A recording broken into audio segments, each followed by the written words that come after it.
नमस्कार, मैं हूं विशाल यादव। एपिस्टीन फाइल और प्रधानमंत्री नरेंद्र मोदी पर अदालती कार्रवाई पर बड़ी खबर सामने आ गई है। दोस्तों, आज से नहीं बल्कि लंबे समय से प्रधानमंत्री नरेंद्र मोदी का इस्तीफा मांगा जा रहा है। बार बार अदालती कार्रवाई की मांग की जा रही है।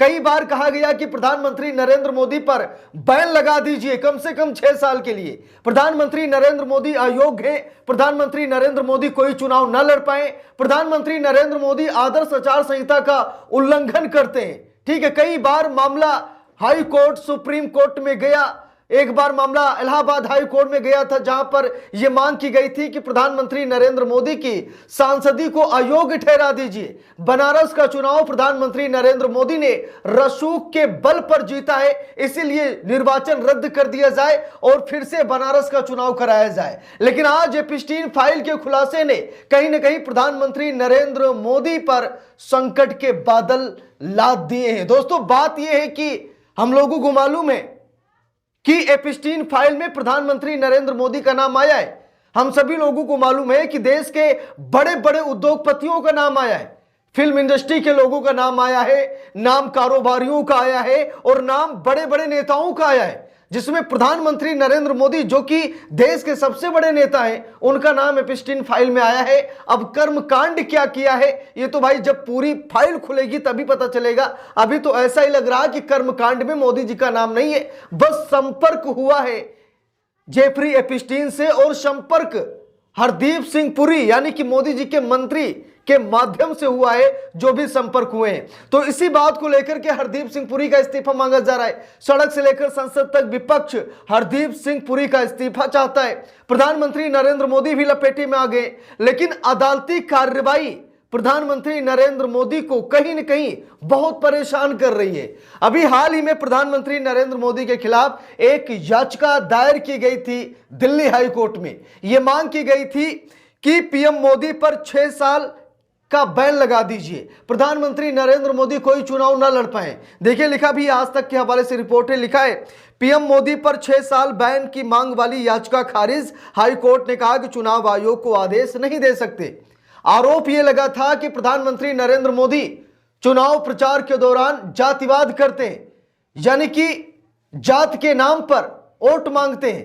प्रधानमंत्री नरेंद्र मोदी दो समुदायों के बीच में एक हिसाब से जंग कराना चाह रहे हैं।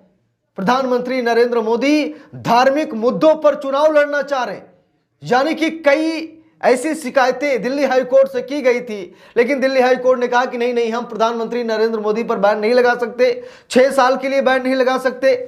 ठीक है, हम चुनाव आयोग को आदेश नहीं दे सकते। अब यहां पर देखिए, चुनाव आयोग की ताकत इतनी बढ़ गई है कि दिल्ली हाई कोर्ट कह रहा है कि हम चुनाव आयोग को आदेश नहीं दे सकते। देखिए, लिखा भी है पीएम मोदी पर 6 साल बैन की मांग वाली याचिका खारिज। हाई कोर्ट ने कहा चुनाव आयोग को आदेश नहीं दे सकते।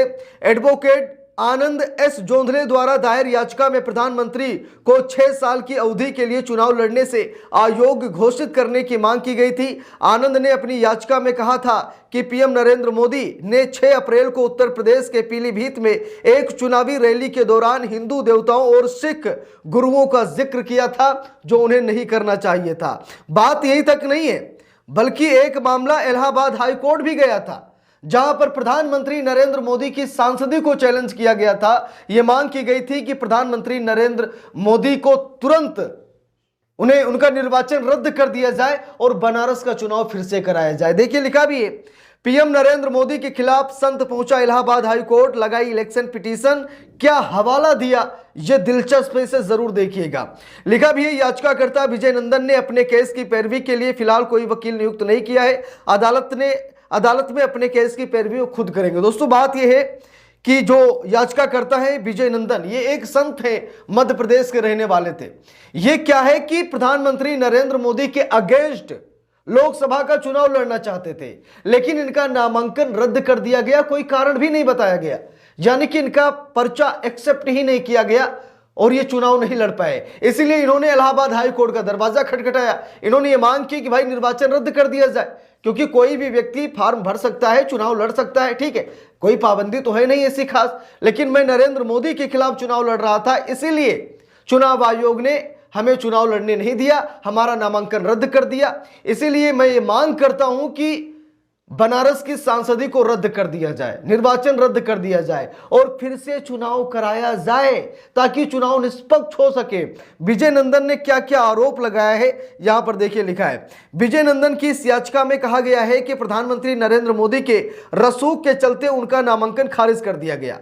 याचिका के जरिए मांग की गई कि पीएम नरेंद्र मोदी का निर्वाचन रद्द, वाराणसी सीट दोबारा चुनाव कराए जाने के आदेश दिए जाने के साथ ही विजय नंदन का नामांकन वैध करार देकर उसे बहाल किया जाए, नामांकन पत्र खारिज किए जाने के एवज में उचित मुआवजा दिया जाए और साथ ही पर्चा खारिज करने वाले निर्वाचन अधिकारी के खिलाफ सख्त कार्रवाई की जाए। तो यहां पर विजय नंदन ने बहुत बड़ी मांग की कि सबसे पहले बनारस का निर्वाचन रद्द किया जाए, प्रधानमंत्री नरेंद्र मोदी की सांसदी को अवैध ठहराया जाए क्योंकि रसूख के चलते मोदी जी ने हमारा नामांकन रद्द करा दिया है। ठीक है, दूसरी बात यह है कि चुनाव आयोग के जिस अधिकारी ने नामांकन रद्द किया है उस पर कार्रवाई हो और उचित मुआवजा भी दिया जाए क्योंकि मुझे प्रताड़ित किया गया।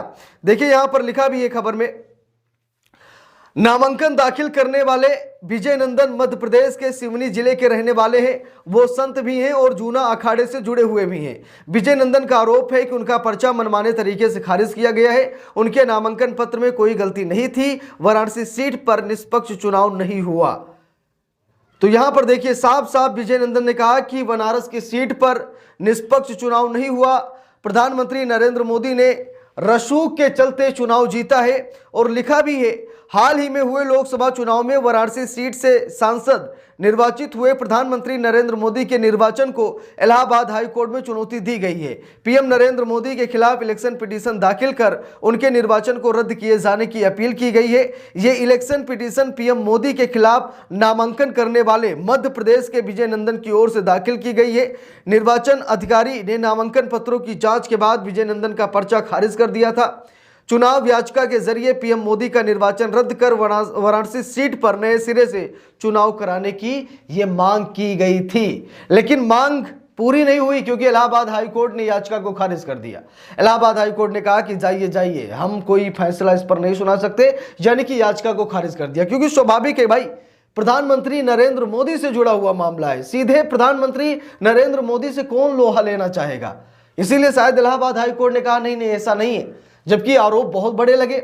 यहां तक कि कांग्रेस के प्रत्याशी अजय राय भी मोदी के खिलाफ चुनाव लड़ रहे थे। एक पल ऐसा लगा कि मोदी जी चुनाव हार जाएंगे, लेकिन फिर शुरू होता है मोदी मैजिक, और जैसे ही मोदी मैजिक शुरू होता है ना, वैसे ही परिणाम बदलने लगते हैं। जहां पर मोदी जी चुनाव हार रहे थे फिर वो जीतने लगते हैं।